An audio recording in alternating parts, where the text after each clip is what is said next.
In this video, I'll show you how to convert your Replit Web App into APK file. First of all, you need to open your Replit account, then you need to go to the projects and find your project. You need to click on your project and then you need to copy your project URL.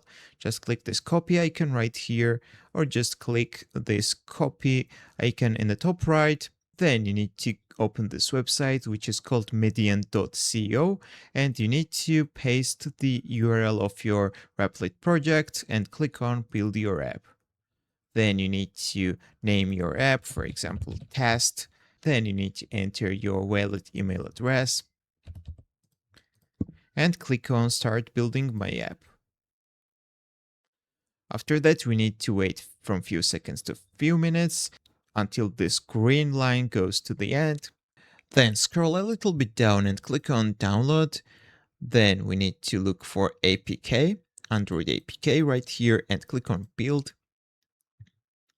Also, we need to wait again and then press on download button right here and choose download APK. So that's how you can convert your Replit Web App into APK file. If this video was helpful for you, don't forget to click the like buttons and don't forget to subscribe.